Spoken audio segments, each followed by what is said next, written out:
Hi guys, welcome to my channel. So nice to have you guys here.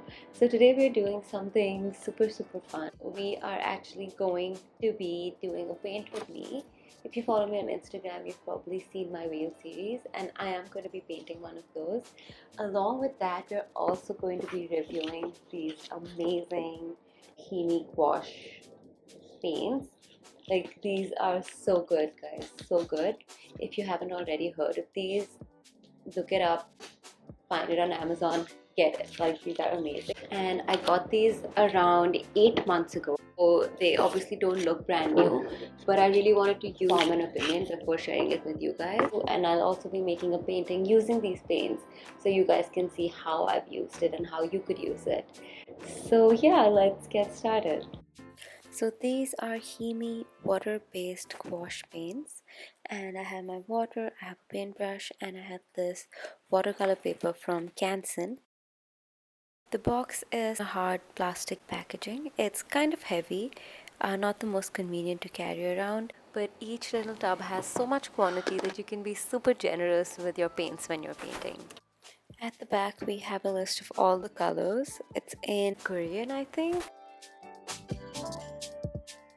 Here's a clip from 8 months ago when I got this box new, and just look at the texture of the paint. It looks so good back then, and I actually found the packaging really cute, like little ketchup boxes. So this is how my palette looks right now.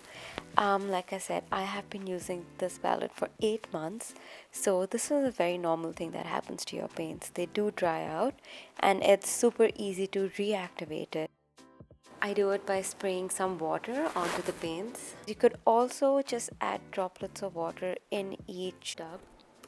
I've done both techniques. One side I've sprayed with water and the other side I'm just adding drops of water. And honestly, it kind of does the same thing. So while we wait for the paints to dry, let's talk a bit about this box.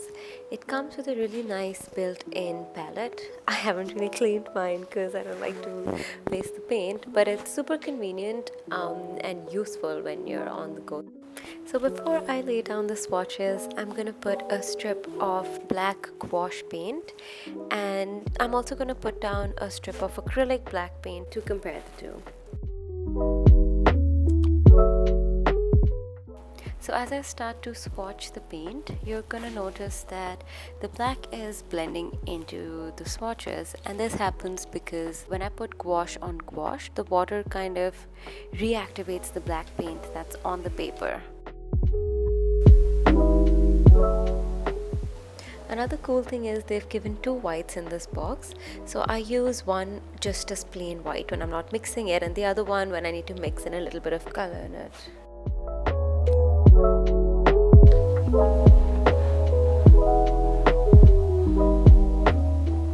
You'll see a lot of the colors are not completely hiding the black, but again this depends on the consistency of the paint that you're using.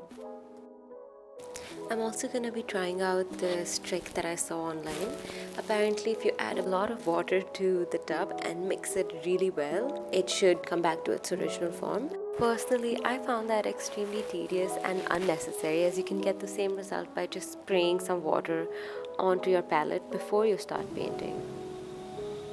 So I'm swatching over a black acrylic paint, and as you can instantly see, there's such a difference. The gouache is really well defined above the acrylic.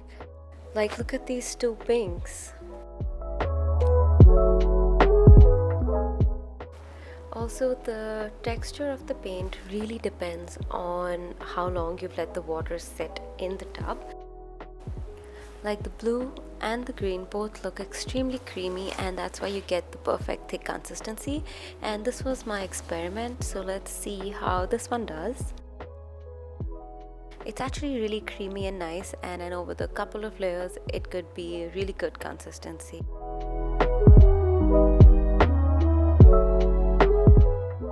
Honestly, these colors look so good and crisp on the acrylic. When we compare the two swatches, we can clearly see a difference. The swatch on acrylic looks so crisp and clear, as opposed to the one on gouache. So when you're painting, make sure that you think about these things. If you want it to be blended, you could do it over gouache. If you want it to be more clear, you could do a layer of acrylic first.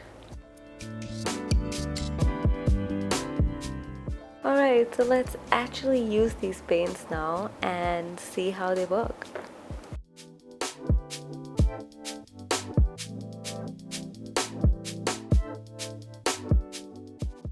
So I start by adding masking tape around the border, and this helps to give the painting a really defined and finished look. And then I begin my sketch, and this was actually referenced from a photograph that I found online, like most inspiration photographs, because I've never really seen a whale, but it's done by a super talented photographer, and I will link them below.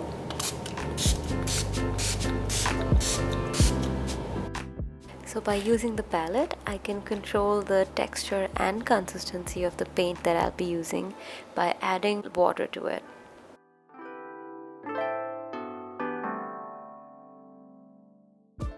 This is just my first layer, and I will be having many layers in this painting, but that's why I'm just doing a light base wash of a medium tone, and this kind of helps me figure out where I want to add the highlights and the dark tones.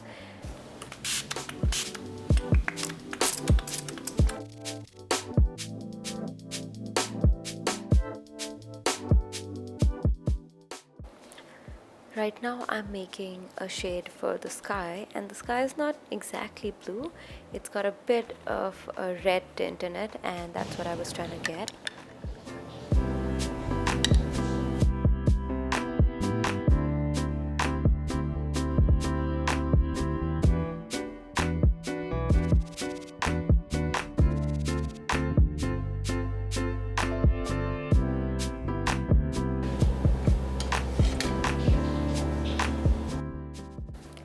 So as I started painting the whale, I realized that it's actually gonna be way harder than I thought. Because of the sunlight, there was the golden hour glow on the whale, and I realized the easiest way for me to do it was to just paint the entire whale in that peaches shade, and then add the highlights and the dark tones on top of that.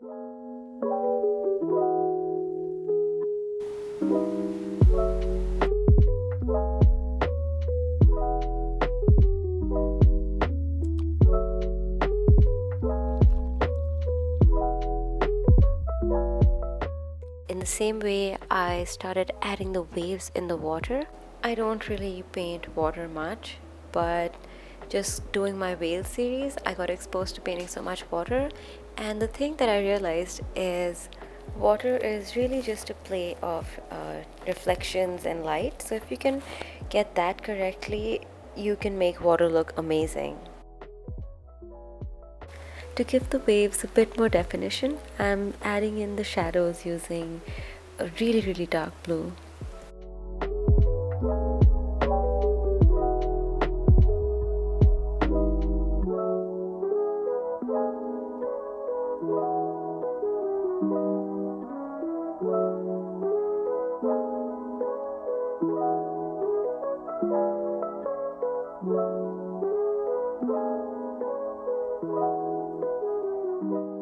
So adding the highlights in white is one of my favorite parts, because this is when the painting starts to come together. You can really make a painting from an average painting to an amazing painting. Also, look at how bright the white is, like it's standing out so well against the dark background. And you're gonna see me do a lot of layers in this painting, and that's because water is slightly tricky to get, like I said before, but that's the great thing about gouache. You can keep layering till you get your desired effect.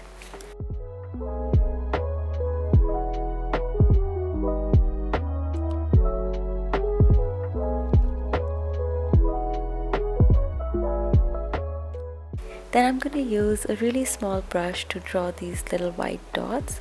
I actually found out they're called barnacles, and they're these creatures that symbiotically live on a whale's body, which is crazy, right?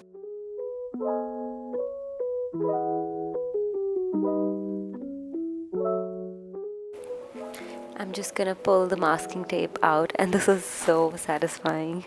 But yeah, I hope, I mean, I loved using this medium, and it's just so refreshing when you've worked with acrylic and watercolors, because gouache kind of is a cross between the two.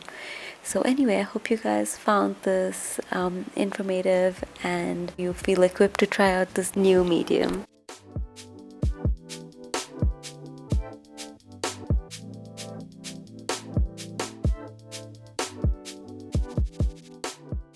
I hope you liked my video, and it was super fun for me to make. We're gonna come out with another video in the next 2 weeks. I will be sharing the details of that in my Instagram. If you enjoyed the video, please don't forget to subscribe, like, and share this video with anybody that you think would benefit or enjoy it.